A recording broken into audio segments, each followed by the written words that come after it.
نحمده ونصلي ونسلم على سيدنا ومولانا محمد رسوله النبي الأمين المكين الحنين الكريم الرؤوف الرحيم. أما بعد، بسم الله الرحمن الرحيم.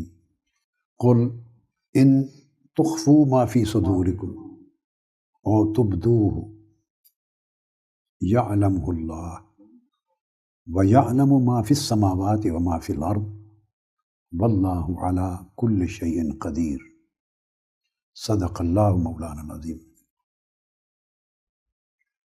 محترم مشائخ علماء کرام، معزز معتکفین و معتکفات، جملہ سامعین و ناظرین اور سامعات و ناظرات، حاضرین محترم، بات کو شروع کرنے کے لیے میں نے سورہ آل عمران کی آیت نمبر 29 کی تلاوت کی، اور اسی طرح سورہ النحل میں اللہ رب العزت نے فرمایا واللہ یعلم ما تسرون وما تعلنون، اور پھر سورہ الانعام میں ارشاد فرمایا ولا تقربوا الفواحش ما ظہر منها وما بطن. ان تینوں آیات کریمہ کا معنی اپنے ذہن نشین کر لیں. ارشاد فرمایا پہلی آیت میں کہ آپ فرما دیں لوگوں جو کچھ تمہارے سینوں میں ہے، یعنی دلوں میں چھپا ہوا ہے، یعنی تم چھپاتے ہو اپنے دلوں اور سینوں میں جو کچھ تم چھپاتے ہو، یا جو کچھ ظاہر کرتے ہو اپنے جسموں سے، کلام سے، عمل سے، اعضاء سے، اللہ پاک سب کچھ جانتا ہے. جیسا کہ میں نے پہلے عرض کیا تھا کہ جہاں بھی دو چیزوں کا ذکر آیا پورے قرآن مجید میں، تو جو سینوں اور دلوں میں مخفی ہے اس کا ذکر پہلے کیا، اور جو جسموں سے، قول و عمل سے ظاہر ہوتا ہے اس کا بعد میں. دوسری آیت کریمہ میں بھی فرمایا جو کچھ تم چھپاتے ہو اللہ اس کو بھی جانتا ہے، یعنی دلوں میں، اور جو ظاہر کرتے ہو اپنے قول و فعل سے وہ بھی جانتا ہے. اور پھر سورہ الانعام میں فرمایا کہ لوگوں فواحش کے بالکل قریب نہ جاؤ. جو معصیت ہے، جو فواحش ہیں، جو گناہ ہیں، ان کے قریب نہ جاؤ. اور پھر فرمایا خواہ وہ ظاہر میں ہو خواہ باطن میں ہو. تو تصریح کی کہ گناہ صرف ظاہر میں نہیں ہوتا، گناہ باطن میں بھی ہوتا ہے، یعنی قلب کا بھی گناہ ہے. جیسے آنکھ کا، کان کا، ہاتھ کا، جسم کا گناہ ہے اور کئی گناہ ہیں، اسی طرح دل کے بھی گناہ ہیں، باطن کے بھی گناہ ہیں، وہ چھپے ہوئے ہیں اور اللہ ان کو پہلے دیکھتا ہے. یہ چیز ذہن نشین رکھ لی کہ اللہ رب العزت نے ارشاد فرمایا قرآن مجید کی آیات میں، اور آپ کو فوکس کروایا کہ سب سے پہلے اس کو اللہ پاک نے بیان کیا کہ جو تم دلوں میں چھپائے ہوئے ہو اللہ ان کو دیکھتا ہے، اور جو ظاہر کرتے ہو اس کو بھی دیکھتا ہے. اس لیے ہمیں اپنی توجہ کو پہلے مرکوز کرنا چاہیے اپنے قلب اور باطن کے احوال کو سنوارنے پر. یہ جاننا چاہیے کہ ہمارے دل میں امراض کیا ہیں، یعنی قلب سقیم، قلب مریض یا قلب علیل. دل کی علل کیا ہیں، مرضیں کیا ہیں، دل کے اندر کیا رذائل ہیں، دل کے اندر ہمارے کیا خبائث ہیں، کیا نجاستیں ہیں، کیا غلاظتیں ہیں، کیا برے اخلاق ہیں. ہمارا دل کس بری حالت میں مبتلا ہے اور اس کی مرض کی نوعیت کیا ہے، اس پر فوکس کرنا چاہیے کہ جب تک وہ درست نہیں ہوگا ہمارے ظاہر میں کوئی خیر وجود نہیں پا سکتی، اور ہم اس کو ظاہر کرنا بھی چاہیں اور کر لیں تو وہ قبول نہیں پا سکتی. حضور نبی اکرم صلی اللہ علیہ وسلم نے فرمایا ان اللہ لا ينظر الى اجسادکم ولا الى صورکم ولكن ينظر الى قلوبکم. اسے امام مسلم نے روایت کیا، رواہ مسلم. آقا علیہ السلام فرماتے ہیں کہ باری تعالیٰ تمہارے جسموں کو نہیں دیکھتا، یہ اور معنی میں ہے، وہ تو سب کچھ دیکھتا ہے، عالم الغیب والشہادہ ہے، جسم بھی دیکھتا ہے اور باطن بھی دیکھتا ہے، قلب و روح بھی دیکھتا ہے. مگر یہاں اللہ رب العزت ہمیں متوجہ فرما رہے ہیں کہ اگر تم اپنے ظاہر کو، جسموں کو اور اپنی صورتوں کو نیک اعمال کے ذریعے مزین کر لو اوپر سے، جسے لوگ دیکھیں،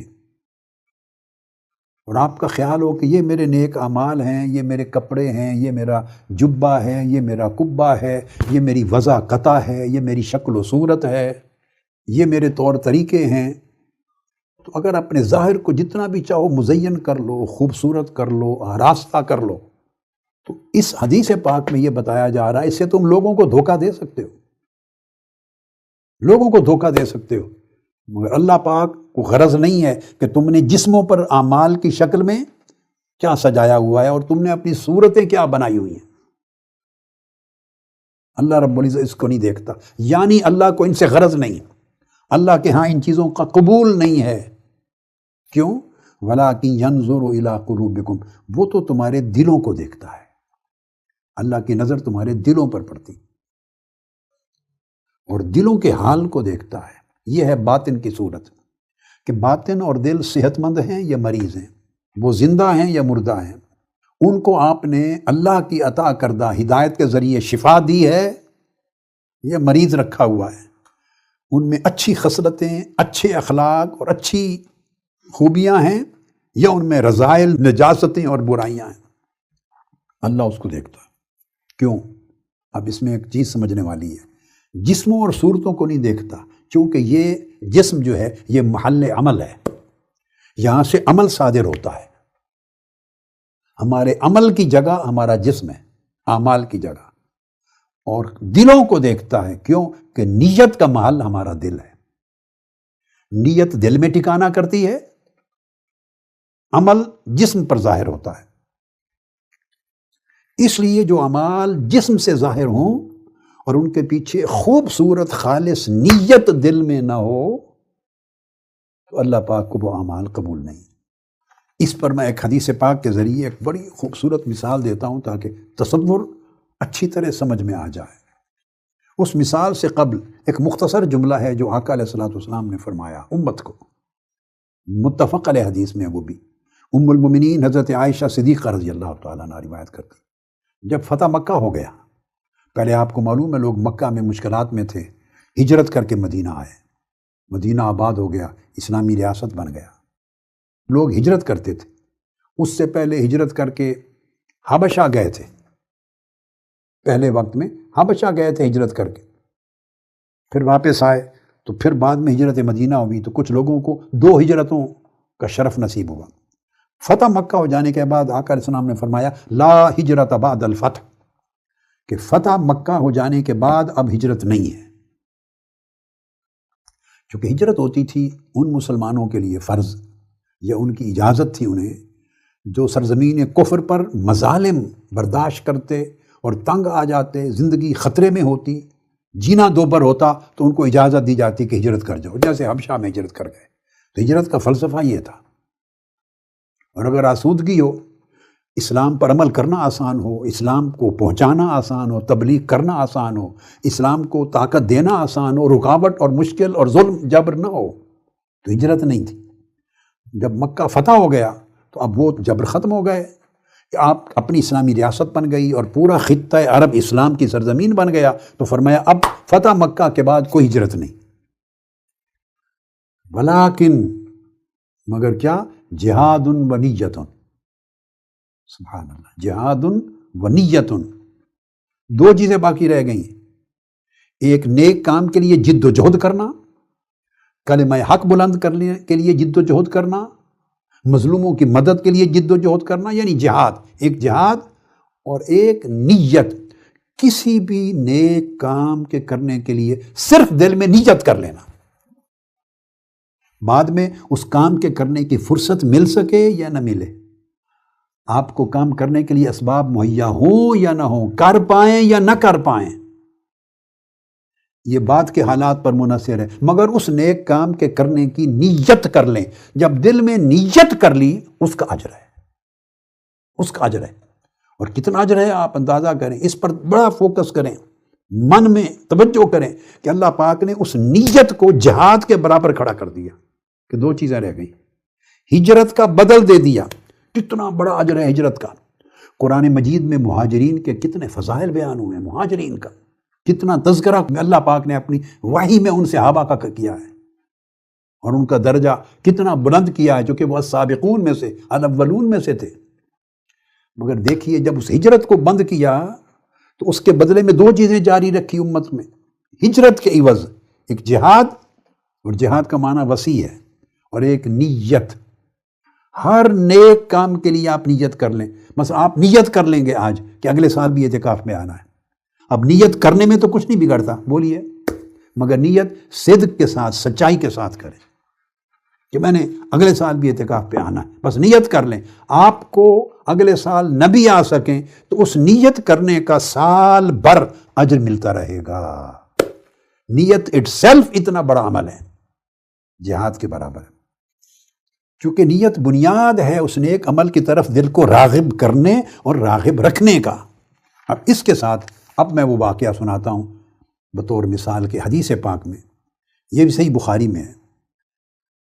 حضور علیہ الصلوۃ والسلام، بہت بڑا معرکہ تھا غزوہ تبوک، اور آخری معرکہ تھا، بڑے معرکوں میں سے آخری۔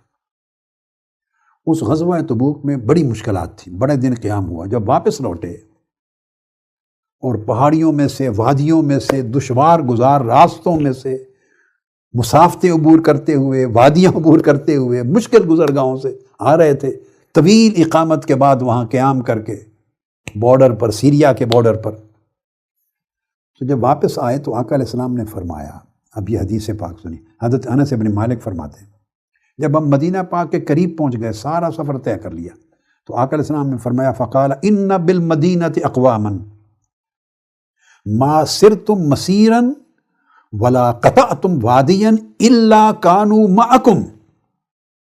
آقا علیہ السلام نے فرمایا، ہمیں جو غزوہ تبوک میں شریک ہوئے تھے صحابہ کرام، ہزاروں کی تعداد میں، فرمایا سنو، مدینہ میں کچھ لوگ ایسے ہیں، میرے صحابہ میں سے مدینہ میں کچھ لوگ ایسے ہیں کہ وہ تمہارے ساتھ شریک سفر نہ تھے، اس غزوہ تبوک میں نہ تھے، نہ دور دراز کی مسافتیں انہوں نے تمہارے ساتھ قطع کی، نہ دشوار گزار وادیاں عبور کی، نہ سفر حضر کی مشکلات میں تمہارے ساتھ پھنسے، مگر تم نے جتنی مشکلات برداشت کی، جو وادی کراس کی، جو مسافت عبور کی، ہر جگہ الا کانوا معکم، وہ تمہارے ساتھ تھے۔ ہر مشکل میں جہاں سے گزرے، جو منزل عبور کی، وہ تمہارے ساتھ تھے، اجر کے اعتبار سے۔ تمہارے ساتھ کیسے تھے؟ اجر کے اعتبار سے۔ تو صحابہ کرام کہتے ہیں، قالوا یا رسول اللہ وہم بالمدینہ، عرض کرتے ہیں یا رسول اللہ یہ کیسے ہو گیا، وہ ہمارے ساتھ ہی نہیں آئے، وہ مدینہ میں رہے، جب مدینہ میں رہے تو ہمارے ساتھ شریک کیسے ہو گئے ہر چیز میں؟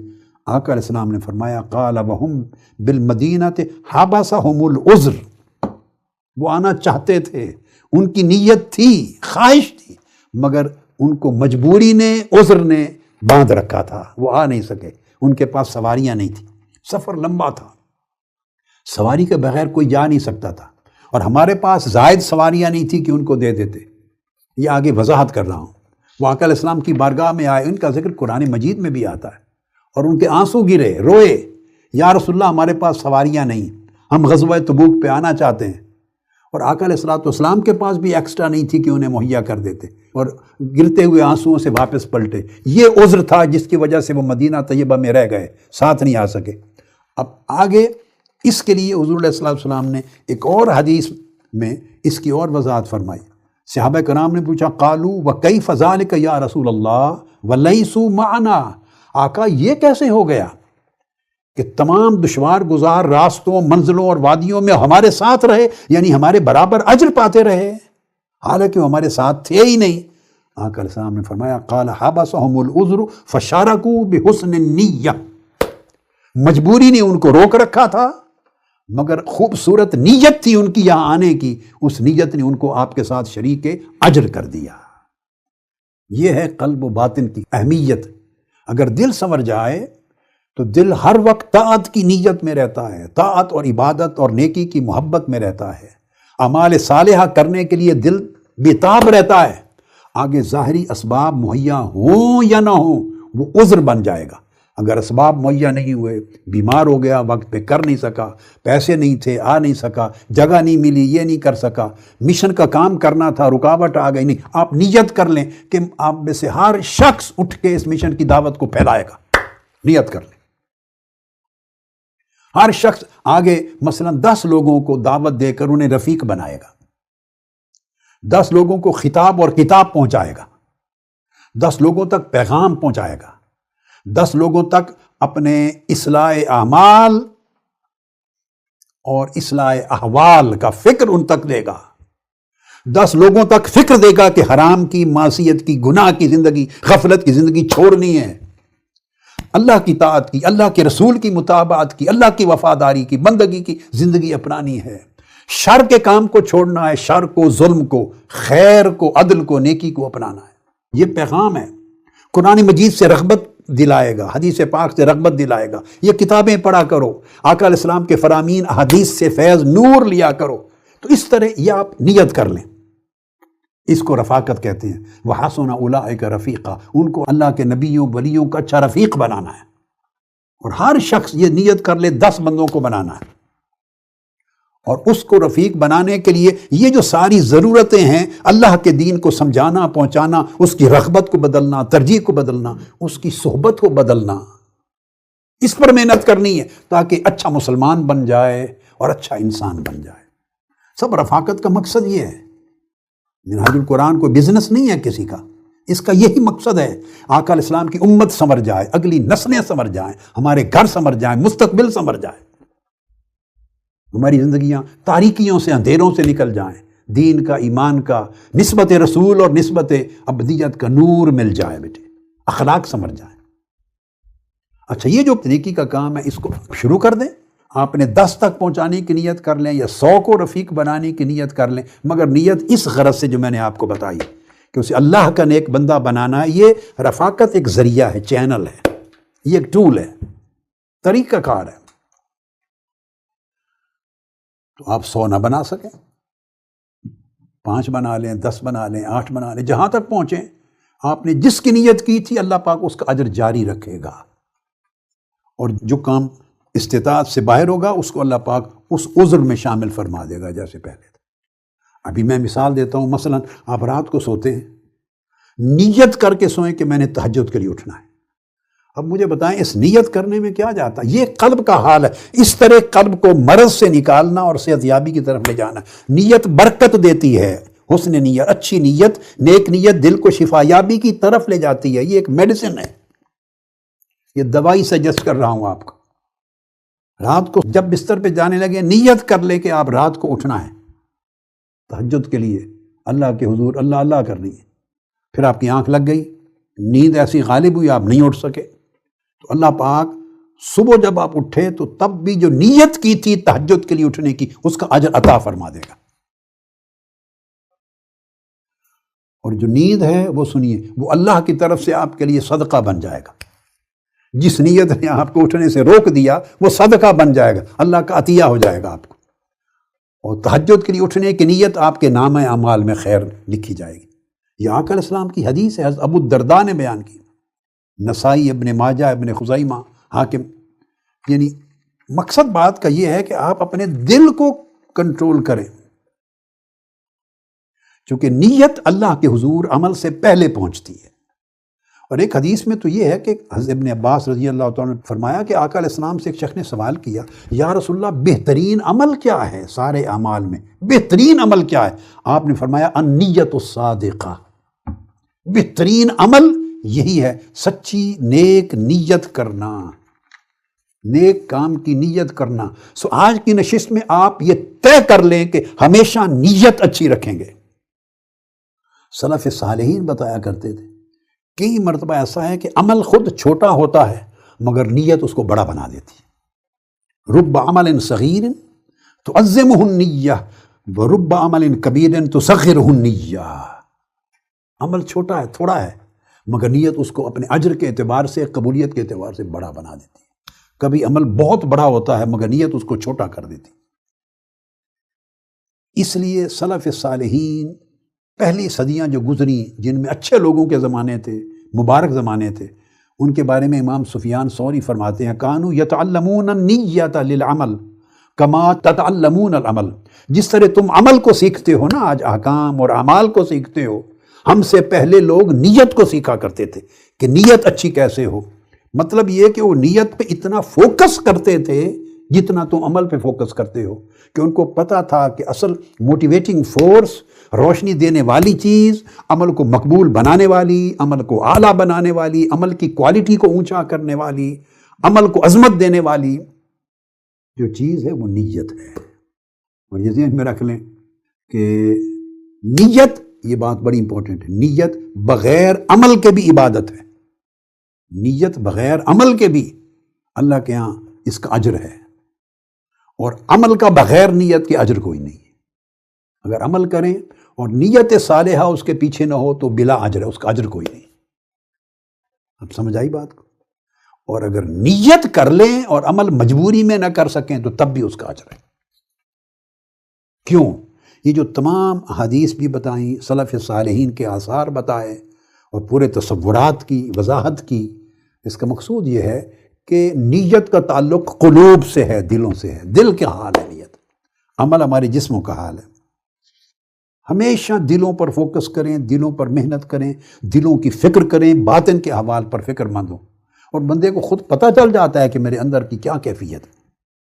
اس لیے آقا علیہ الصلوۃ والسلام نے فرمایا کہ تمہارے جسم میں الا ان فی الجسد مضغۃ اذا صلحت صلح الجسد کلہ واذا فسدت فسد الجسد کلہ الا وہی القلب۔ تمہارے سینے میں ایک گوشت کا لوتھڑا ہے، وہ سنور جائے دل تو سارا جسم سنور جاتا ہے، وہ بگڑ جائے تو سارا جسم بگڑ جاتا ہے، اور اس کا نام قلب ہے۔ لہٰذا اب ترتیب یہ ہے، اس طریقے سے چلنا ہے کہ ہمارا قول، جو کچھ ہم کہتے ہیں، اس کی اس وقت تک بہتری نہیں ہوتی اور وہ قول صحیح نہیں ہوتا جب تک اس کی تائید نیک عمل سے نہ ہو۔ اب میں ایک سٹیپ اور آگے بڑھ رہا ہوں۔ 4 مرحلے ہیں، 4 مراتب کہہ لیجیے۔ ہم بہت کچھ باتیں کرتے ہیں، کہتے ہیں، بہت کچھ کہتے رہتے ہیں، مگر قول کی بہتری اور قول کی تصحیح چاہیے عمل کے ساتھ۔ عمل شہادت دیتا ہے کہ آپ اپنے قول میں سچے ہیں، اور اگر عمل میں وہ حسن اور وہ جمال اور وہ خوبی، وہ طہارت، وہ پاکیزگی، وہ نیکی نہیں ہے، اللہ کے امر کے ساتھ موافقت نہیں ہے جو بات قول میں کہتے ہیں، تو یہ قول اور عمل کا تضاد ہے، جس کے بارے میں اللہ پاک نے فرمایا لما تقولون ما لا تفعلون۔ تو قول کی تصحیح عمل سے ہوتی ہے۔ آگے چلیے، اب عمل پہ آئے، سو اسی طرح عمل کی تصحیح نیت سے ہوتی ہے۔ تصحیح یعنی عمل صحت پاتا ہے، عمل صحیح بنتا ہے، عمل پاکیزہ، مقبول اور ماجور، اجر ملتا ہے اس عمل پر جس کے ساتھ صدق نیت ہو۔ قول کی تصحیح یعنی قول کی بہتری عمل کے ساتھ ہوتی ہے، عمل کی صحت و بہتری نیت کے ساتھ ہوتی ہے، اور نیت کی صحت و بہتری اخلاص کے ساتھ ہوتی ہے۔ مخلصین لہ الدین، اللہ کے ساتھ اخلاص کو اختیار کرنا چاہیے، خالص۔ اور نیت جو ہے وہ بہتر بنتی ہے جب اندر خالصیت آ جائے۔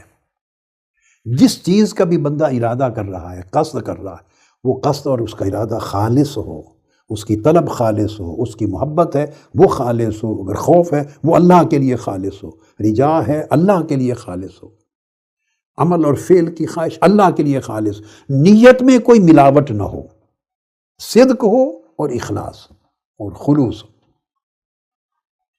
اور اخلاص کی بہتری کیسے ہوتی؟ وہ ملتی ہے اصلاح قلب سے۔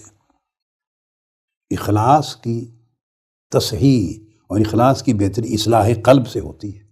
سو سارا مدار جو پوری عمارت کھڑی ہوتی ہے وہ دل پر کھڑی ہوتی ہے۔ اس لیے ہم پر واجب ہے دل کو درست کرنے کا اہتمام کرنا اور اپنی پوری توجہ اور محنت دل کی اصلاح پر خرچ کرنا، صرف کرنا۔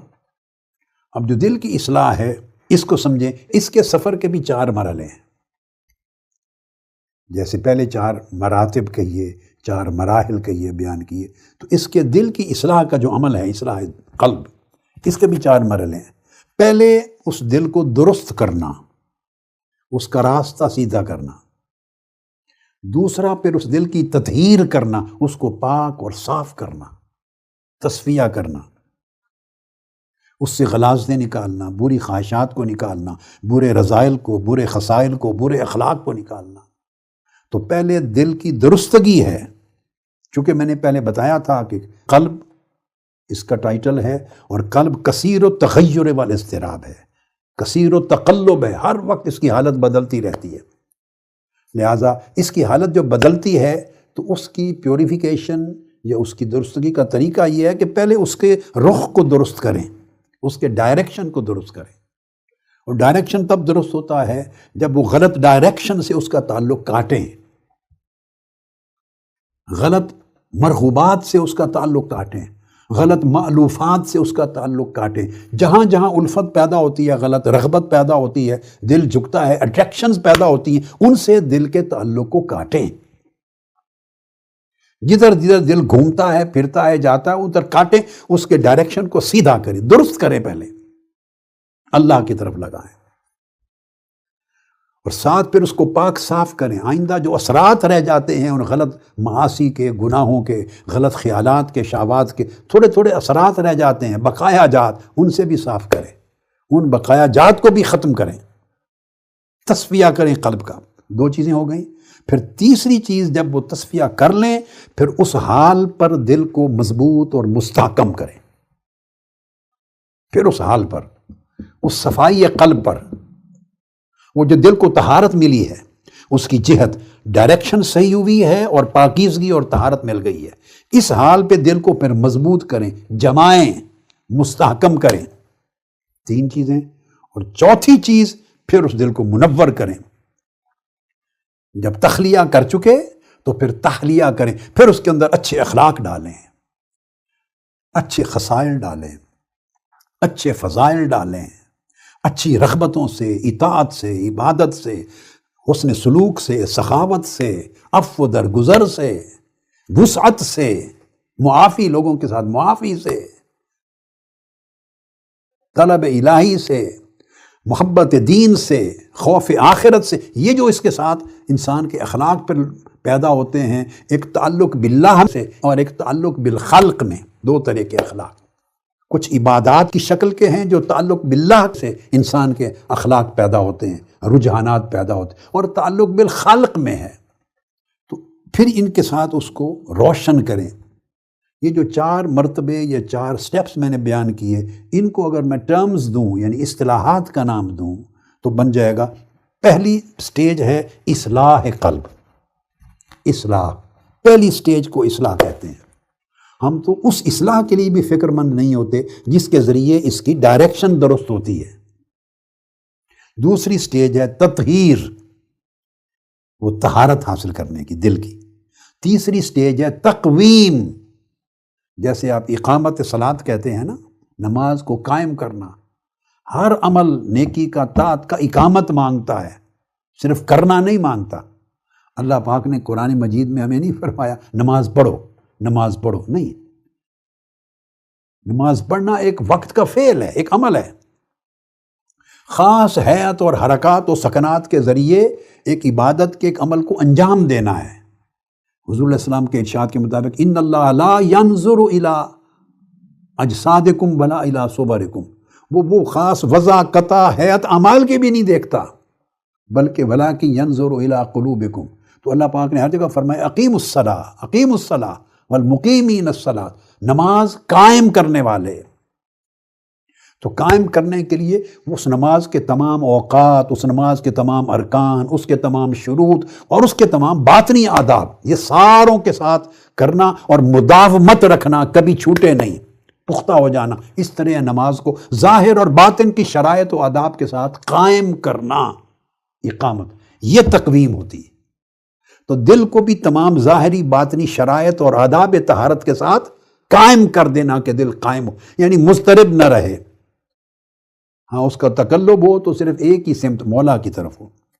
اور چوتھی سٹیج ہے تنویر، جس سے دل روشن ہوتا ہے، منور ہوتا ہے۔ اب دل کی ڈائریکشن کو درست کرنے کا مطلب ہے کہ آپ دل کے معالجے کی طرف چل پڑے۔ علاج کی طرف چل پڑے۔ درستگی کا مطلب یہ ہے اصلاح کا۔ تو جیسا میں نے پہلے عرض کیا کئی بار کہ کسی چیز کی اصلاح نہیں ہو سکتی جب تک غلطی معلوم نہ ہو، علاج نہیں ہو سکتا جب تک مرض معلوم نہ ہو۔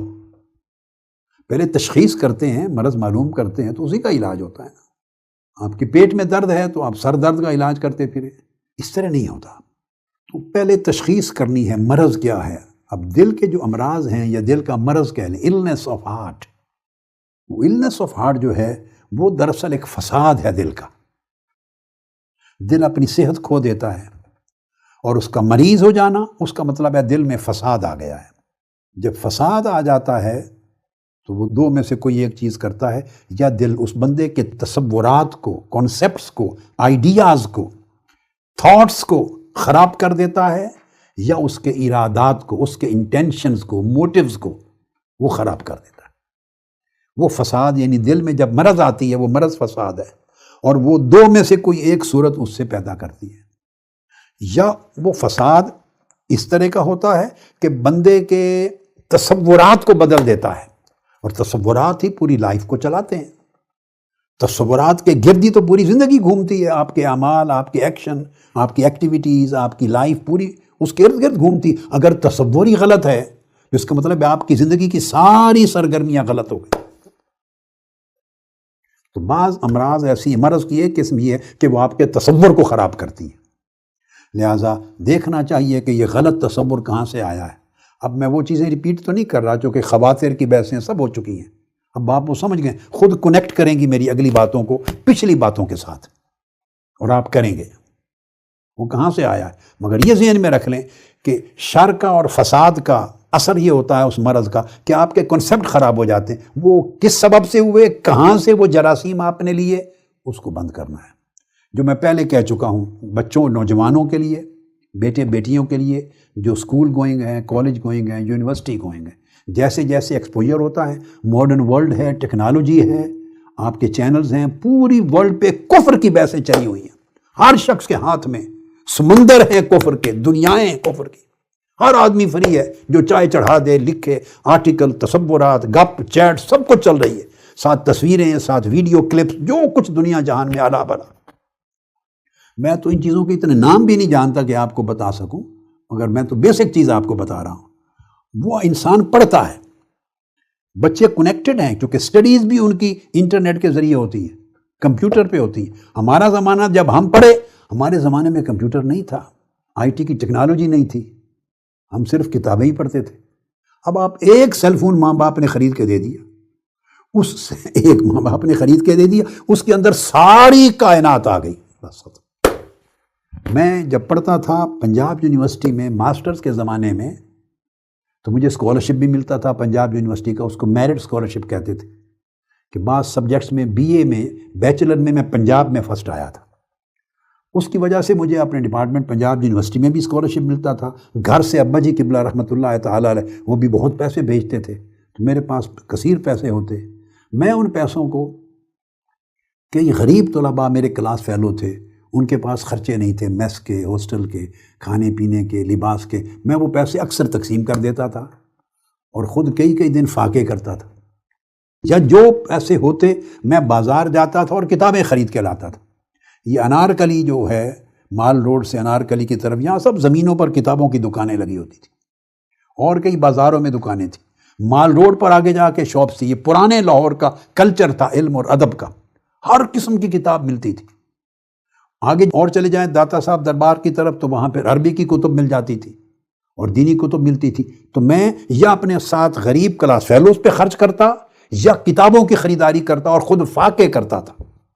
3 دن بھی فاقے کرتا تھا، پوری وہ جوانی کی زندگی جو میں نے پنجاب یونیورسٹی میں گزاری۔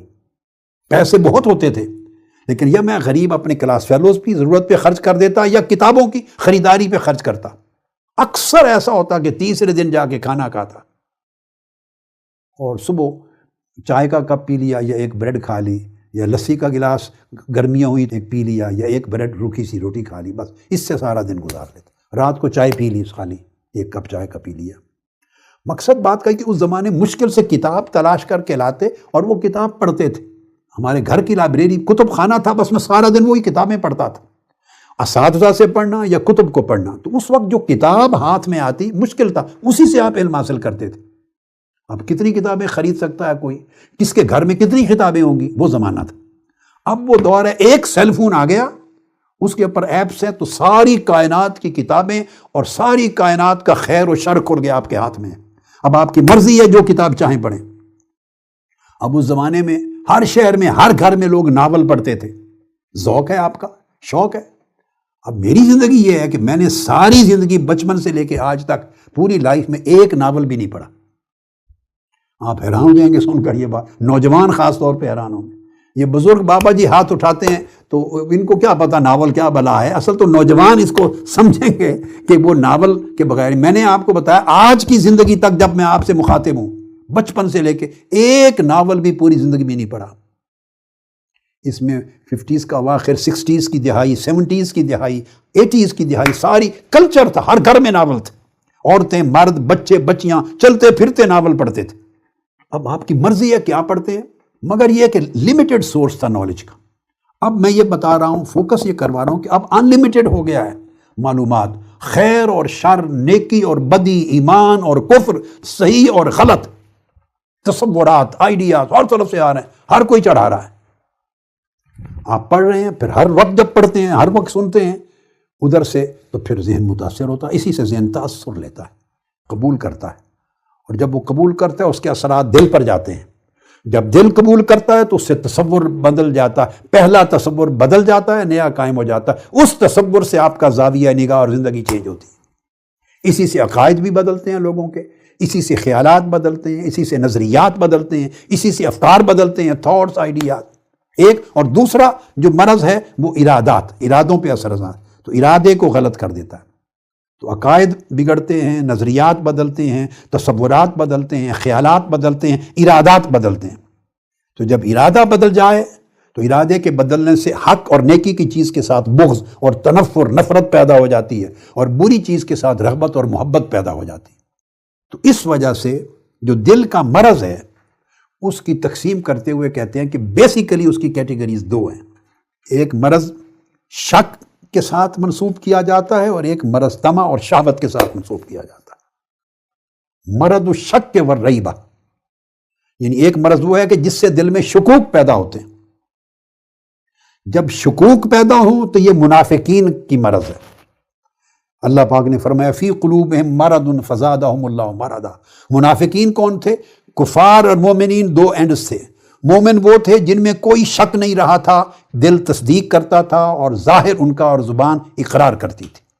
کافر وہ تھے جو کھلا انکار کرتے تھے، نہیں مانتے تھے. یہ معنی کفر کا تھا، جہود کرتے، حسد کرتے، مخالفت کرتے، کھلی دشمنی کرتے.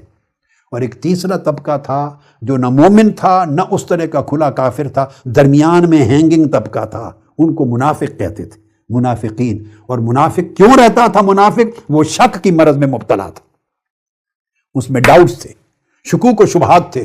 اس کو سمجھ نہیں آتی تھی کہ یہ سچا ہے دین یا وہ سچا ہے جس پر ہم پہلے تھے، یہ درست کہتے ہیں یا وہ درست کہتے ہیں. تو جو آدمی اپنی پوزیشن کو کلیریفائی نہ کر سکے اور ایک جگہ پہ اپنے آپ کو کیٹیگوریکلی کھڑا نہ کر سکے، ایک پوزیشن نہ لے سکے، neither this way Noor that way, یہ پرانے زمانے کا اعتقادی اینگل سے دیکھیں تو یہ منافق کہلاتا تھا. آج اس ایمان اور کفر کے اعتقادی سینس میں منافق نہیں کہتے، اس کو نفاق کہتے ہیں. نفاق فکری، نفاق ذہنی، نفاق قلبی، نفاق عملی. تو منافقت کی ایک شکل ہے.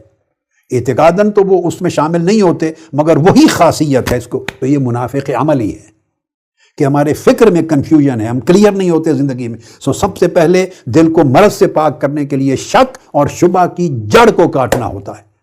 اس کی عادت بنائیں زندگی میں، اور اس کا سورس صرف اللہ اور اس کے رسول سے لیں، اور پیمانے اللہ رسول کی تعلیمات پر قائم کریں. ایک ہی چیز یا سچ بھی ہو جھوٹی بھی ہو، اس طرح نہیں ہوتا. درست بھی ہو غلط بھی ہو، اس طرح نہیں ہوتا. تو شک اور شبہ کی جڑ کو کاٹنا، اور اس کے لیے پھر الگ آگے تذکرہ انشاءاللہ آئے گا. یہ گویا اس پہلی مرض کو ایڈریس کرنا ہے. اور دوسرا مرض جو دوسری قسم مرض کی ہے، مرض الطمع والشہوہ، تما پیدا ہونا، شہوت پیدا ہونا، اس کے لیے قرآن مجید میں فرمایا فَيَطْمَعَ الَّذِي فِي قَلْبِهِ مَرَضٌ۔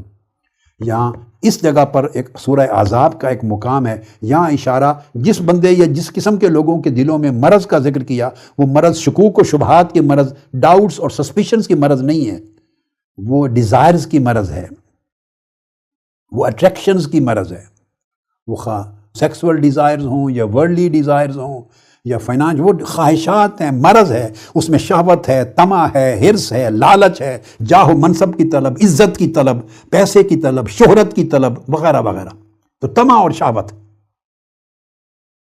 یہ اور قسم کی چیز ہے، اور جس سے شک اور شبہ پیدا ہوتا ہے وہ یقین کو ختم کرتا ہے، اور طمع توکل کو ختم کرتا ہے۔ شہوت وہ یقین کی جڑ کاٹتا ہے، اور یہ اللہ پہ توکل اور رضا کی جڑ کاٹتا ہے۔ اس طرح اللہ سے تعلق کو توڑتا ہے۔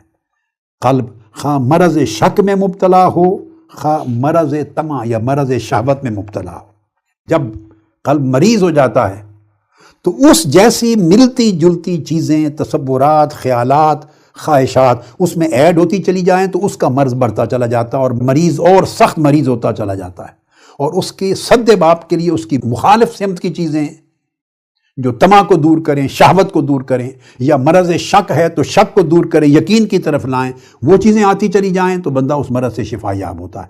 یعنی مریض کے لیے پھر دیکھنا ہے کہ جب یہ چیزیں اس نے دیکھ لی، ڈائگنوز کر لی کہ میرے اندر بھائی شک ہے، میں شک میں مبتلا رہتا ہوں، شکوک میں، اور یقین کی کیفیت نہیں، تذبذب رہتا ہے، تو پھر وہ ایسی مجلسوں میں، صحبتوں میں نہ جائے، ایسے لٹریچر کو نہ پڑھے، ایسی ویڈیو کلپس کو نہ دیکھے، ایسی کتابوں کو نہ پڑھے، ایسی آن لائن چیزوں کا مطالعہ نہ کرے جو اس کے شک میں اور اضافہ کریں۔